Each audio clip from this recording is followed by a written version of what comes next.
Hey guys, welcome back to the channel. First off, I want to thank all of you who are here watching my videos. So for those of you, especially those that have been here since the beginning, I really thank you for being here, for commenting on the videos, for asking questions, and helping give me inspiration to do this each and every week. I hope you're enjoying the longer videos as well as the shorts.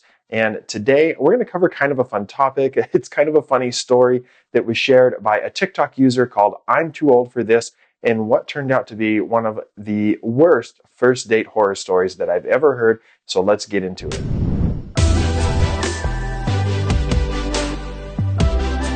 All right, so once again, welcome back, guys. And before we jump into the story, for those of you that might be wondering, my thumb is doing really good by now. Everything's feeling good. I've been working. If you missed that story, I posted a couple shorts about my experience. I got bit by a horse and had to do a little procedure on myself to take pressure off of the blood that had accumulated up under my nail. And so we'll put a little link here. You can click and watch that video if you want. And I'll probably do something a little bit longer on it as it gets fully healed up. So today's story comes from a TikTok user called I'm Too Old to Be on This, and her name is Sam. And she tells a story about a first date that ended up going horribly wrong, but not in the way that you would imagine. Whenever you're getting ready for a date, especially a first date or an early date in a new relationship where you're excited, you're going to do a lot of things to make sure that you look good. You know, you might do your hair, do your makeup, do your skincare, whatever it is that you're going to do. Guys, you may be putting on cologne, making sure your shirt looks great, fits just perfect, and you want to really make a good impression on that other person. Well, Sam in this story talks about getting all dressed up for what was going to be pretty much an all-day date. I don't know what activities they had planned, but she had put on some really tight jean shorts that gave her a little bit of a wedgie and created kind of the biggest complication that you would never expect. Now, I wish I could just show you the TikTok video, but it got over 8 million views before she made it private. She was probably not receiving all of the best comments on there, which is kind of the bad part about the internet sometimes. But she did speak to BuzzFeed about her experience, and we do have a couple of screenshots from that and the things that she told BuzzFeed, and that's how we'll cover it today. So first off, here's a photo about what she was wearing on the date, these kind of high-cut jean shorts that did ride up just a little bit high. So the date that she was going on was about an 8-hour date, and all throughout the day, she explained that she was starting to feel uncomfortable where the shorts were rubbing and chafing on the upper inside part of her crack. She does state that throughout the day, she pulled her wedgie out several times, but it wasn't enough because it kept coming back, left her feeling really sore and irritated, but she was having a great time on the date. So she just kind of ignored it until she got home, and she was really sore by the time she got home. And by that evening, she states that she wasn't feeling 100%, and she noticed that a bump had started to form on her backside where she had had all that chafing, and she tried to ignore it, but it kept getting worse. So she tried going to sleep and everything, didn't have a great night, decided to go to the doctor the next morning. She figured she had maybe a little skin infection, and she states in her story that the doctor diagnosed her not only with an abscess that had formed in the area where she was experiencing chafing, but that this had progressed to become something called cellulitis and had progressed to sepsis, and she was in the early stages of something called septic shock.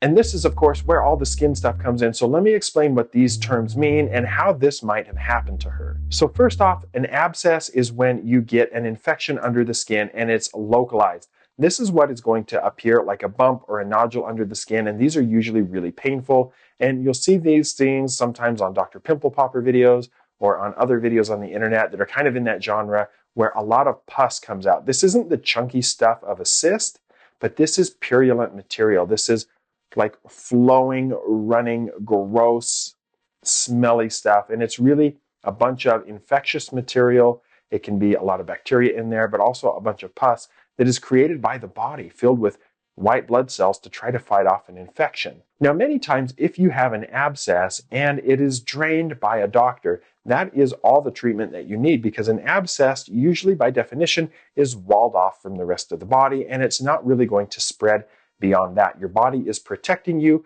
but the infection is growing, so when you can drain out that infection, the immune system is able to fight off the little bit that's left over, and you do just fine. We don't even prescribe antibiotics for abscesses in every case nowadays because it has been shown that in many cases, unless it's in like the danger zone of the face or some other high-risk area, that simply draining an infection that is an abscess is usually enough to get it to resolve. But your individual circumstances may vary, and it might be important to be on antibiotics. That's where you have to listen to your doctor. Now, an abscess can progress, and it can become something called cellulitis, or you could develop cellulitis without having a pre-existing abscess. Cellulitis is an infection of the soft tissue, the skin and immediate subcutaneous tissue like the fatty layer, that is not walled off and contained by the body, and it can spread. Cellulitis is a lot more common in like the diabetic population, for example, who might get cellulitis on a leg after a cut, and that infection can spread and can progress to really serious complications. Now, while sepsis is contained to the skin and immediate subcutaneous tissue, if it progresses and that bacteria gets into the bloodstream, this is what we call bacteremia, which then leads to sepsis. When you get a significant burden of bacteria in the bloodstream, you are what we call septic. And this is a serious, life-threatening concern because sepsis often leads to a condition called septic shock. And that's where Sam found herself, is that she had kind of followed along this cascading pathway to the most severe complication known as septic shock. Septic shock occurs when the infection in your blood is so significant that your body is reacting by trying to fight off that infection in many different ways. And what it leads to is the release of a lot of inflammatory mediators in the body, a lot of chemicals and things that we call cytokines in immunology.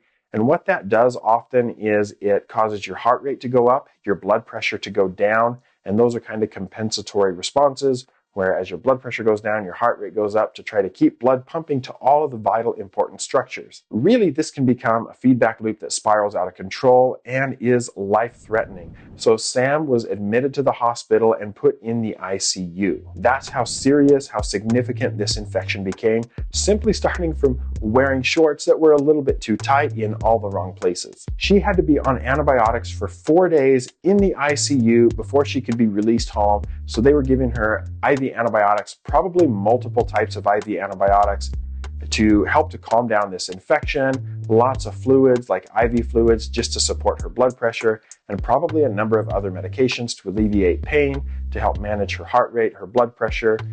It just really turned into a nightmare. The one thing that can happen when you have a necrotic abscess anywhere on your body is it may require surgical intervention. Sometimes that infection can be so severe in that area that you need to go in and physically cut it out so that the infection doesn't continue to seed into the bloodstream and spread throughout the body.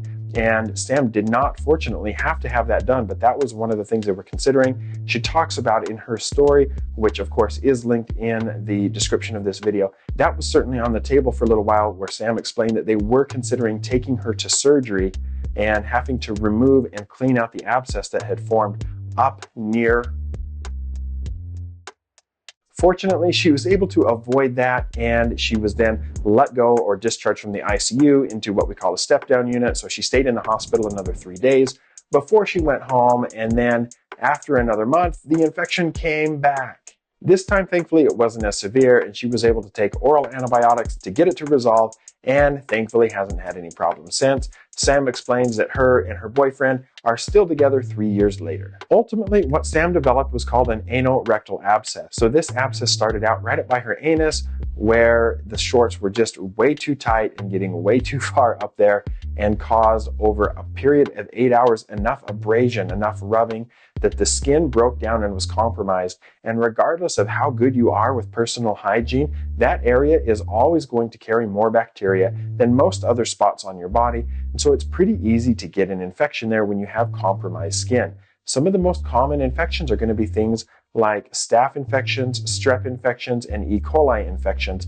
of the skin. And all of those can become serious and can lead to septic shock. In this story, she's very fortunate that she didn't have to have surgery to clean out that abscess, and that she was able to get better on antibiotics, both IV and then oral antibiotics. The message that Sam wants to share with everybody is, one, make sure you're wearing something that's comfortable, that fits you. Don't wear something to meet somebody else's standards or expectations. And then, of course, listen to your body, listen to your gut. If something's not right with your health, go and get medical attention. Septic shock, although it's not common from these types of situations, septic shock can be life-threatening, and if you wait too long to go to the doctor, it can be fatal, and it can happen rather quickly. So thank you to Sam for sharing your story on TikTok, and I'm glad that everything worked out well for you. If you guys have questions about this story or want to leave comments about anything else, go ahead and leave them in the comment section below. Let me know what you thought about this. Did you know that this can actually happen, that somebody could get septic shock just from wearing the wrong type of clothing? So let me know what you think about that.